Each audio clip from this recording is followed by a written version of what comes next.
નમસ્કાર મિત્રો, આજે આપણે ચેપ્ટર 4 ની અંદર આગળ અભ્યાસ કરીએ. કોયડા નંબર 4.1 એવું છે કે કાર્બન મોનોક્સાઇડ અણુની લુઈસ બિંદુ રચના લખો.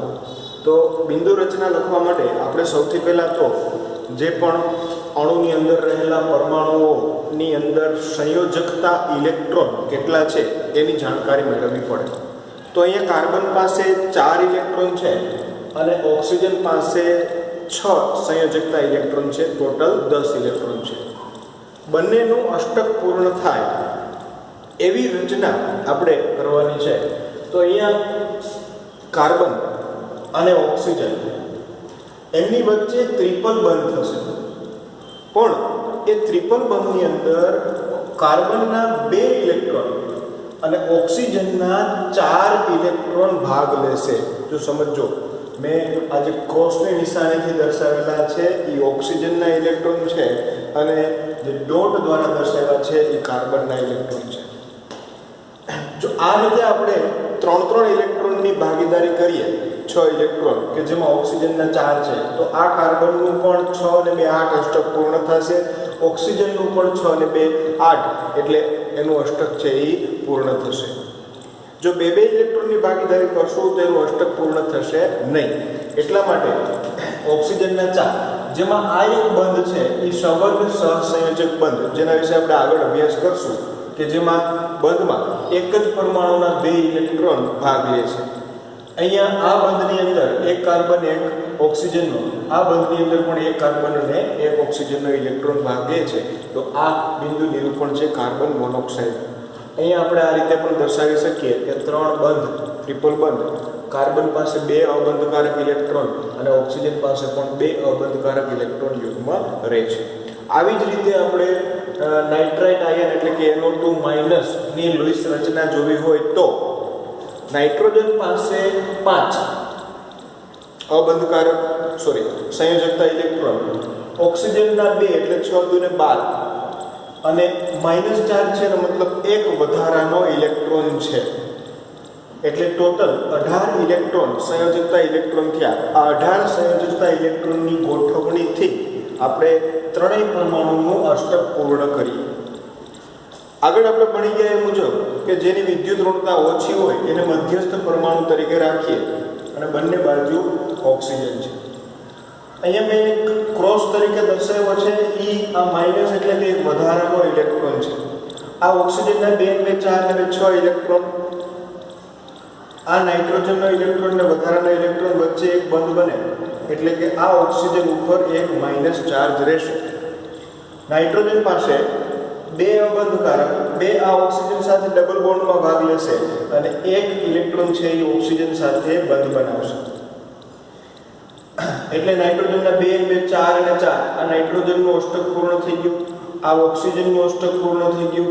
અને હવે આ ઓક્સિજનની વાત કરીએ તો પોતાના આ 4 અને બંધમાં 2 પોતાના અને 2 નાઇટ્રોજનના, એટલે ટોટલ 6 ઓક્સિજનના ઇલેક્ટ્રોન થઈ અને ઓક્સિજનનું પણ અષ્ટક છે એ પૂર્ણ થશે.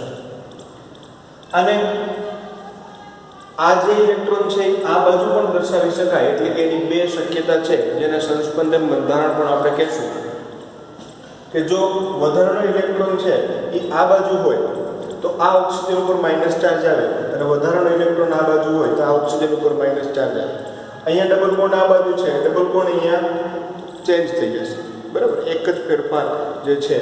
આને આપણે બંધ સ્વરૂપે દર્શાવ્યું, ડબલ બોન્ડ, સિંગલ બંધ. અહીંયા એનાથી ઉલટું, આમની વચ્ચે સિંગલ બંધ અને અહીંયા છે એ ડબલ બોન્ડ. વધારાના જે મેં ડોટ્સ બતાવ્યા છે એ અબંધકારક ઇલેક્ટ્રોન છે. બંધમાં ભાગ લેતા હોય એને બંધકારક ઇલેક્ટ્રોન કહેવાય, બંધમાં ભાગ ના લેતા હોય એને આપણે અબંધકારક ઇલેક્ટ્રોન કહીએ છીએ. હવે બંધકારક અને અબંધકારક ઇલેક્ટ્રોન યુગ્મો ઉપરથી એક ફોર્મલ ચાર્જ વિશે આપણે વાત કરવાની છે, જેને ગુજરાતીમાં નિયમનિષ્ઠ ભાર કહેવામાં આવે છે. MCQની અંદર ક્યારેક આનો ક્વેશ્ચન પૂછાય તો નિયમનિષ્ઠ ભાર એટલે શું? ફોર્મલ ચાર્જ એનું સૂત્ર છે કે Hc, ટૂંકમાં આપણે લખીએ ફોર્મલ ચાર્જ બરાબર કુલ સંયોજકતા ઇલેક્ટ્રોન, એટલે કે ઈ તત્વ જે છે એની પાસે રહેલા કુલ સંયોજકતા ઇલેક્ટ્રોન માઇનસ અબંધકારક ઇલેક્ટ્રોનની સંખ્યા, એટલે માનો કે આ ઓક્સિજનની વાત કરતા હોય તો 2 ને 2 4 ને 2 6 એ એના અબંધકારક ઇલેક્ટ્રોન થયા, માઇનસ 1/2 બંધકારક ઇલેક્ટ્રોનની સંખ્યા, બંધકારક ઇલેક્ટ્રોનની સંખ્યા. તો આ ઓક્સિજનની વાત કરતા હોય તો એના પાસે બંધકારક ઇલેક્ટ્રોન કેટલા છે? તો કે 2. બંધમાં 2 ઇલેક્ટ્રોન ભાગ લે છે, ભાગીદારીના છે, એટલે આ ઓક્સિજનના પણ ગણાય, એટલે 2. બરોબર. ફોર એક્ઝામ્પલ, હવે આપણે ઓઝોન અણુના એક્ઝામ્પલથી ફોર્મલ ચાર્જ સમજીએ. ફરીથી સૂત્ર એક વખત કહું કે Fc ફોર્મલ ચાર્જ બરાબર કુલ સંયોજકતા ઇલેક્ટ્રોનની સંખ્યા માઇનસ અબંધકારક ઇલેક્ટ્રોનની સંખ્યા માઇનસ 1/2 બંધકારક ઇલેક્ટ્રોનની સંખ્યા. ઓઝોન 1, 2 અને 3 ઓક્સિજન નંબર આપી દીધો, પહેલો, બીજો અને ત્રીજો ઓક્સિજન. ત્રણેય ઓક્સિજન પાસે કેટલા બંધકારક અને કેટલા અબંધકારક ઇલેક્ટ્રોન છે એના વિશેની ચર્ચા પહેલા કરીએ. તો આ ઓક્સિજન પાસે અબંધકારક 2 ઇલેક્ટ્રોન છે. કેટલા છે? આ 2 ઇલેક્ટ્રોન. આ ઓક્સિજન પાસે બંધકારક ઇલેક્ટ્રોન કેટલા છે? તો જેટલા બંધ હોય ને એનાથી 2 ગણા થાય. તો એની પાસે 1, 2 અને 3 બંધ છે, તો 3, 2 ને 6 બંધકારક ઇલેક્ટ્રોન થશે. હવે આપણે એનો Fc મેળવીએ, ફોર્મલ ચાર્જ, કે પહેલા ક્રમના ઓક્સિજન માટે Fc, પહેલા ક્રમના ઓક્સિજન માટે. તો કુલ સંયોજકતા ઇલેક્ટ્રોન, તો કે ઓક્સિજન પાસે કુલ કેટલા હોય? તો કે 6. એ કેમ ખબર પડે? તો કે 16મા સમૂહનું તત્વ છે અને 16મા સમૂહના દરેક તત્વો પાસે 6 સંયોજકતા ઇલેક્ટ્રોન હોય, એટલે આપણે આની જગ્યાએ 6 લખ્યા. માઇનસ અબંધકારક ઇલેક્ટ્રોન, તો આ ઓક્સિજન પાસે આ 2 ઇલેક્ટ્રોન છે એ અબંધકારક છે, એટલે અહીં લખ્યું કે 2 અબંધકારક ઇલેક્ટ્રોન, માઇનસ 1/2 સૂત્રમાં છે. પછી બંધકારક ઇલેક્ટ્રોનની સંખ્યા, તો જેટલા બંધ હોય એના કરતાં 2 ગણા, 1, 2 અને 3, કારણ કે એક બંધમાં 2 ઇલેક્ટ્રોન હોય, તો 3, 2 ને 6 ઇલેક્ટ્રોન છે એ બંધકારક છે, એટલે મેં 6 લખ્યા. 2 તેરી 6, એટલે માઇનસ માઇનસ 3 અને 2 5, માઇનસ 5, 6 માંથી માઇનસ 5 બાદ કરીએ એટલે જવાબ આવે +1. તો પહેલા નંબરના ઓક્સિજન ઉપર ફોર્મલ ચાર્જ કયો આવે છે? તો કે +1. કેવો ચાર્જ આવ્યો? +1. ફોર્મલ ચાર્જ E +1 આવ્યો. ક્લિયર છે વાત? આવી જ રીતે હવે આપણે મેળવીએ બીજા નંબરના ઓક્સિજન ઉપરનો ફોર્મલ ચાર્જ. તો બીજો નંબરનો ઓક્સિજન છે એના માટે Fc બરાબર સંયોજકતા ઇલેક્ટ્રોનની સંખ્યા તો 6 જ આવે બધાયમાં. એના માટે અબંધકારક ઇલેક્ટ્રોનની સંખ્યા 2 અને 2 4, એટલે અહીંયા અબંધકારક ઇલેક્ટ્રોનની સંખ્યા 2 અને 2 4 થશે. હવે -1/2 બંધકારક ઇલેક્ટ્રોનની સંખ્યા, તો આ ઓક્સિજન છે એ કેટલા બંધ સાથે જોડાયેલો છે? તો કે 2 બંધ સાથે. અને ઇલેક્ટ્રોન કેટલા થશે? તો કે 2, 2 ને 4, 4. અહીંયા આપણે 1/2 × 4 એટલે 2, 2 4, 4 અને 2 -6, +6 માંથી -6 બાદ કરીએ એટલે એનો ફોર્મલ ચાર્જ 0 આવશે. જો એમાં 0 લખ્યું છે એ એનો ફોર્મલ ચાર્જ બતાવે છે. તો આ ઓક્સિજન ઉપરનો ફોર્મલ ચાર્જ 0 છે. હવે ત્રીજા નંબરના ઓક્સિજન ઉપરનો ફોર્મલ ચાર્જ ગણવો હોય તો સંયોજકતા ઇલેક્ટ્રોનની સંખ્યા 6, અબંધકારક ઇલેક્ટ્રોન 2 ને 2 4 ને 2 6 છે, અને બંધકારક -1/2 બંધકારક ઇલેક્ટ્રોનની સંખ્યા એક જ બંધ છે, એટલે 1, 2, 2 બંધકારક ઇલેક્ટ્રોનની સંખ્યા. 2, 2 કેન્સલ થશે, -1, -6 અને -1 એટલે -7, 6 માંથી -7 બાદ કરો એટલે જવાબ આવશે -1. તો આનો ફોર્મલ ચાર્જ છે એ -1 થયો, જે મેં અહીંયા બતાવેલો છે -1, જે એમનો ફોર્મલ ચાર્જ થશે. તો આ રીતે નિયમનિષ્ઠ ભાર અથવા તો ફોર્મલ ચાર્જની ગણતરી આપણે કરી શકીએ. એક બીજી વાત કે જેમ સૌથી ઓછો ફોર્મલ ચાર્જ હોય એમ એની નિમ્નતમ ઉર્જા અને એની સ્થાયિતા વધારે હોય. તો આની અંદર આની સ્થાયિતા છે એ વધારે હશે, કારણ કે એની ઉપર ચાર્જ કેવો છે? 0 છે. બરાબર. ઓછો ફોર્મલ ચાર્જ એમ એની સ્થાયીતા છે એ વધારે હોય. ફોર્મલ ચાર્જ વિશેનું સૂત્ર યાદ રાખવાનું. આવા બીજા ઉદાહરણો સ્વાધ્યાયમાં પણ આપેલા છે, તો એના ઉપરથી ફોર્મલ ચાર્જ ગણવાની પ્રયત્ન કરજો. સૂત્ર છે કે ફોર્મલ ચાર્જ બરાબર સંયોજકતા ઇલેક્ટ્રોન માઇનસ અબંધકારક ઇલેક્ટ્રોનની સંખ્યા માઇનસ 1/2 બંધકારક ઇલેક્ટ્રોનની સંખ્યા.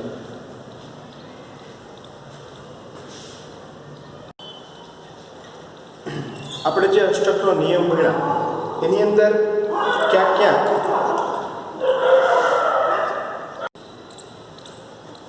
અષ્ટકના નિયમની મર્યાદાઓ મુખ્યની 3 મર્યાદાઓ આપી છે અને બીજી મર્યાદાઓ પણ આપી છે. આપણે જોઈએ કે મધ્યસ્થ પરમાણુનું અપૂર્ણ અષ્ટક. અમુક કિસ્સાઓની અંદર જે મધ્યસ્થ પરમાણુ છે એની આજુબાજુ 8 ઇલેક્ટ્રોન પૂર્ણ થતા નથી, તો આને મધ્યસ્થ પરમાણુનું અપૂર્ણ અષ્ટક કહેવાય. મોટે ભાગે આ એ પહેલા, બીજા અને ત્રીજા સમૂહના જે તત્વો છે, 13મા સમૂહના તત્વો છે, એમની વચ્ચે આ અપૂર્ણ અષ્ટક છે એ જોવા મળે. જેમ કે લિથિયમ ક્લોરાઇડ. તો લિથિયમ ક્લોરાઇડની અંદર ક્લોરીનનું અષ્ટક પૂર્ણ થાય છે, પણ લિથિયમનું અષ્ટક પૂર્ણ થતું નથી. છતાં પણ આ અણુ છે એ સ્થાયી છે, એટલે આ અષ્ટકના નિયમની ખામી કહેવાય. બેરિલિયમ હાઇડ્રાઇડ BeH2, જેમાં બેરિલિયમ છે એની પાસે 2 સંયોજકતા ઇલેક્ટ્રોન છે. હાઇડ્રોજનના 1 સંયોજકતા ઇલેક્ટ્રોન સાથે બંધ બનાવે છે. હાઇડ્રોજનનું જે જોડકું છે એ પૂર્ણ થાય છે, પણ બેરિલિયમનું અષ્ટક પૂર્ણ થતું નથી. 4 જ ઇલેક્ટ્રોન છે, છતાં પણ આ અણુ સ્થાયી છે. આ એની ખામી છે. એવી જ રીતે BCl3, તો એમાં બોરોન છે એ 3 ક્લોરીન સાથે 1 ઇલેક્ટ્રોનની ભાગીદારી કરે છે. ક્લોરીનનું અષ્ટક પૂર્ણ થાય છે 3 જગ્યાએ, પણ બોરોન પાસે 6 જ ઇલેક્ટ્રોન છે. એનો મતલબ કે બોરોનનું અષ્ટક પૂર્ણ થતું નથી, છતાં પણ આ સંયોજન એ સ્થાયી જોવા મળે છે, જે અષ્ટકના નિયમની મર્યાદા છે. આવા બીજા ઉદાહરણો તરીકે AlCl3, BF3, એમાં પણ એલ્યુમિનિયમ અને બોરોનનું અષ્ટક છે એ પૂર્ણ થતું નથી, એટલે કે મધ્યસ્થ પરમાણુનું અષ્ટક અપૂર્ણ જોવા મળે છે.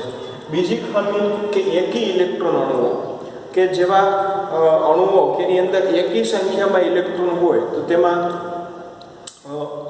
એક પરમાણુનું અષ્ટક છે એ પૂર્ણ થયેલું જોવા મળતું નથી. એકી સંખ્યા ધરાવતા અણુઓ જેવા કે નાઇટ્રિક ઓક્સાઇડ અને નાઇટ્રોજન ડાયોક્સાઇડ NO2માં દરેક પરમાણુ માટે અષ્ટક નિયમ સંતોષકારક નથી. બંનેના ઉદાહરણો જોઈએ અને આપણે એની અંદર ક્યાં અષ્ટક પૂર્ણ થતું નથી એ ચકાસીએ. તો નાઇટ્રિક ઓક્સાઇડની અંદર નાઇટ્રોજન અને ઓક્સિજન ડબલ બોન્ડથી જોડાયેલા છે. ઓક્સિજનની વાત કરીએ તો 2 ને 2 4 અને બંધમાંના 4, એટલે ટોટલ 8 ઇલેક્ટ્રોન થઈ ગયા, તો ઓક્સિજનનું અષ્ટક પૂર્ણ થાય છે. પણ નાઇટ્રોજન પાસે 5 ઇલેક્ટ્રોન છે બાહ્ય કક્ષામાં, તો 4 બંધમાં 5, 6 અને 7, એટલે ટોટલ 7 ઇલેક્ટ્રોન થયા અને તેનું અષ્ટક પૂર્ણ થતું નથી. તો આ એકી સંખ્યામાં રહેલા અણુઓ ધરાવતા પરમાણુઓ છે એનું અષ્ટક પૂર્ણ થતું નથી. એ જ રીતે બીજું આપણે નાઇટ્રોજન ડાયોક્સાઇડની વાત કરીએ તો ઓક્સિજન 4 અને 4 8 અષ્ટક પૂર્ણ થાય છે.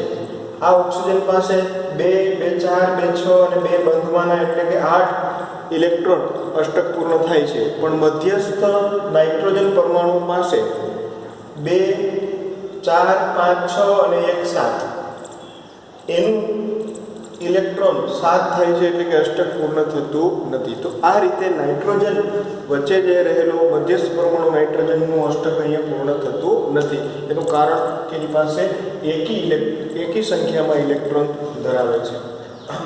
ત્રીજી વાત છે કે વિસ્તૃત અષ્ટક, એટલે કે અમુક સંયોજનો એવા જોવા મળે છે કે જેમાં મધ્યસ્થ પરમાણુની આસપાસ 8 કરતાં પણ વધારે ઇલેક્ટ્રોન હોય છે. 8 કરતાં પણ વધારે ઇલેક્ટ્રોન હોય છે, તો આને વિસ્તૃત અષ્ટક તરીકે કહેવામાં આવે છે. જનરલી આવું ક્યાં જોવા મળે, તો કે ત્રીજા અને એના પછીના આવર્તના જે સંયોજનો છે એની અંદર આવું વિસ્તૃત અષ્ટક છે એ જોવા મળે, કારણ કે એમાં 3D કક્ષક આવેલી હોય છે. કે ત્રીજા અને પછીના આવર્તમાં 3s અને 3p કક્ષકો ઉપરાંત 3D કક્ષકો બંધન માટે પ્રાપ્ય હોય છે. આ તત્વોના ઘણા સંયોજનોમાં મધ્યસ્થ પરમાણુની આસપાસ 8 કરતાં વધારે ઇલેક્ટ્રોન હોય છે. અને આને વિસ્તૃત અષ્ટક કહે છે કે જે અષ્ટકના નિયમ લાગુ પડતો નથી અથવા તેનું પાલન કરતું નથી. આવા ઉદાહરણો આપણે જોઈએ PF5, SF6 અને H2SO4 ની અંદર મધ્યસ્થ પરમાણુ ફોસ્ફરસ, સલ્ફર અને સલ્ફરમાં ઇલેક્ટ્રોન 8 કરતાં વધી જાય છે. પહેલાં આપણે PF3 ની વાત કરીએ કે એક ફોસ્ફરસ છે એ 5 ફ્લોરિન સાથે જોડાયેલો છે, તો ફ્લોરિનનું અષ્ટક પૂર્ણ થશે 5 જગ્યાએ. પરંતુ ફોસ્ફરસ છે એની વાત કરીએ તો 1, 2, 3, 4 અને 5 બંધ છે. 5 દૂને 10 ઇલેક્ટ્રોન થશે. એનો મતલબ કે 8 ઇલેક્ટ્રોન કરતાં વધી ગયા. તો આવાને વિસ્તૃત અષ્ટક તરીકે આપણે ઓળખશું. SF6 અણુની અંદર 6 ફ્લોરિનનું અષ્ટક પૂર્ણ થશે, પણ મધ્યસ્થ પરમાણુ સલ્ફર 1, 2, 3, 4, 5 અને 6 સહસંયોજક બંધ હોવાથી 6 દૂને 12 ઇલેક્ટ્રોન જે 8 કરતાં વધી ગયા, એટલે આને પણ વિસ્તૃત અષ્ટક કહેશું આપણે. H2SO4 અણુ જો ધ્યાન રાખજો, H2SO4 સલ્ફ્યુરિક એસિડ, જે જો બંધારણ કેવું હોય તો કે મધ્યસ્થમાં સલ્ફર છે જે ડબલ બોન્ડ ઓક્સિજનથી 2 ઓક્સિજનથી જોડાયેલો છે અને સિંગલ બોન્ડ ઓક્સિજનથી 2 બાજુ જોડાયેલો છે. સિંગલ બંધ ઓક્સિજનની સાથે એક હાઇડ્રોજન જોડાયેલો છે. અહીંયા ઓક્સિજનના 4 અને 2 બંધ એટલે 4, એટલે ઓક્સિજનનું અષ્ટક પૂર્ણ થયું. આ ઓક્સિજનનું 4 અને 4 8 અષ્ટક પૂર્ણ થયું. આ ઓક્સિજનનું સેમ આ રીતે અષ્ટક પૂર્ણ થયું. ઉપરનો ઓક્સિજન પણ સેમ નીચેની જેમ અષ્ટક પૂર્ણ થાય છે.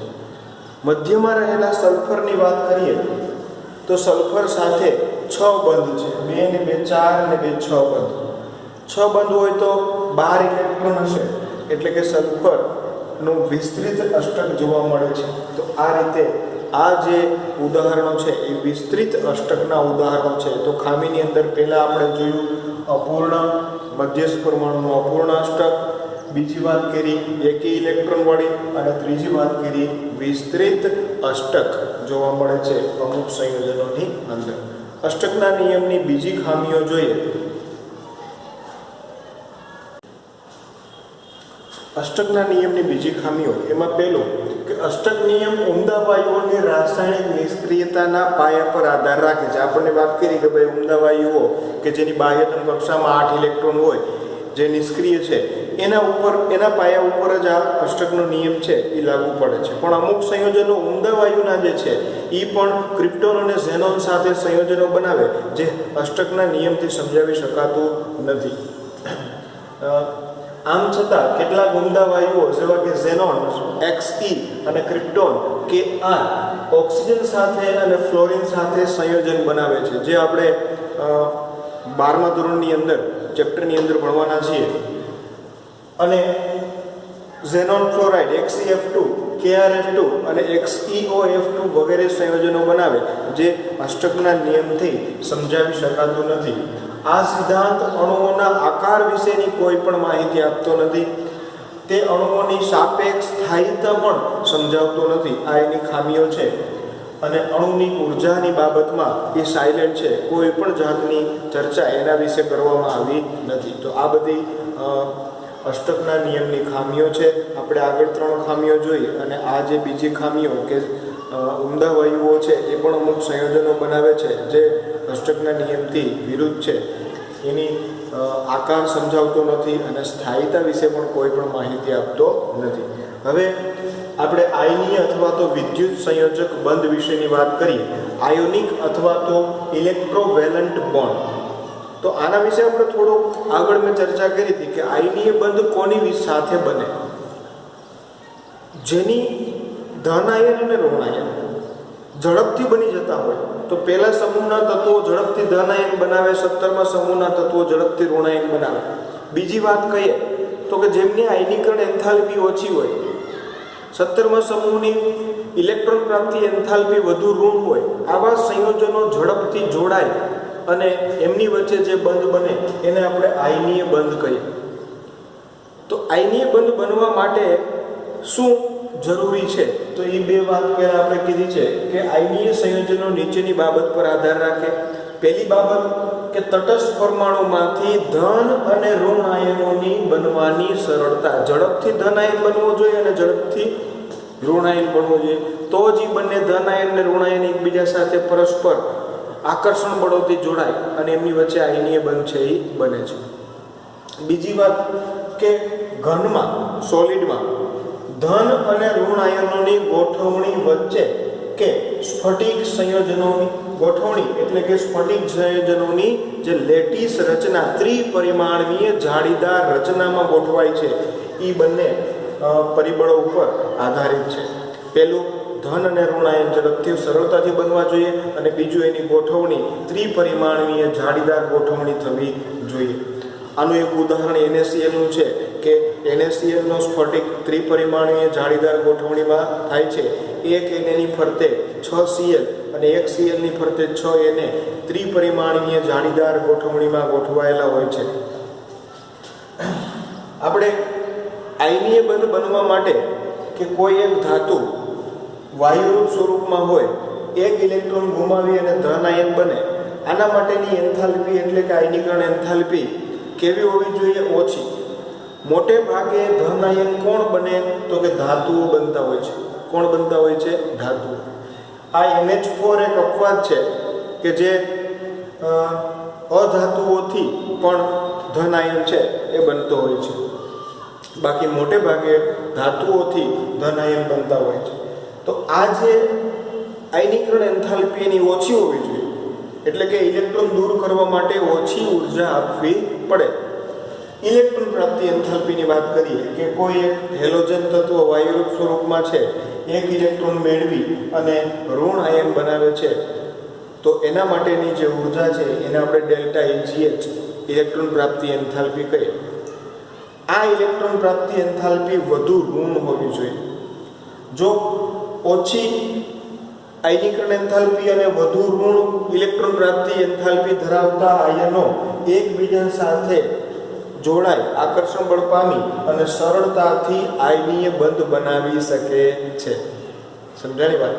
હવે આ જે ઇલેક્ટ્રોન પ્રાપ્તિ એન્થાલ્પી વધુ ઋણ કોની હોય? તો કે અધાતુ તત્વોની, જેવા કે fluorine, chlorine, bromine, iodine, oxygen, આ બધા તત્વો છે કે જેની ઇલેક્ટ્રોન પ્રાપ્તિ એન્થાલ્પી વધુ ઋણ હોય છે.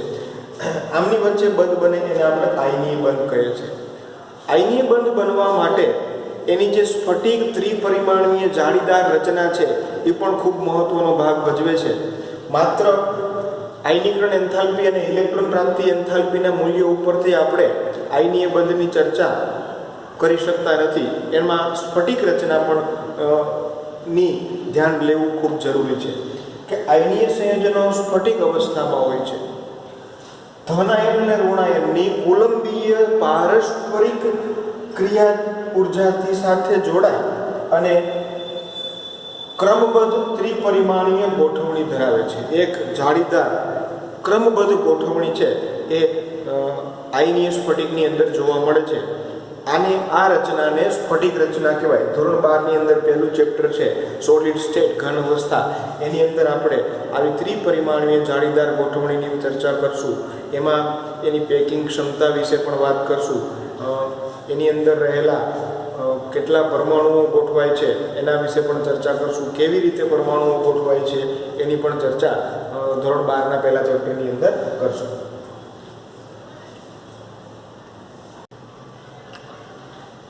NaCl ની સ્ફટિક રચનાની સ્થાયીતાનું ગુણાત્મક માપન તેની લેટીસ સર્જન એન્થાલ્પી દ્વારા પૂરું પાડવામાં આવે છે. લેટીસ સર્જન એન્થાલ્પી એટલે શું એ હમણાં આપણે જોઈએ. નહીં કે વાયુમય અવસ્થામાં આયનીય સ્પીસીસની ફરતે માત્ર અષ્ટકની પ્રાપ્તિ એટલે કે એને એક ઇલેક્ટ્રોન ગુમાવે અને Cl એક ઇલેક્ટ્રોન મેળવે, બેયના અષ્ટક પૂર્ણ થાય.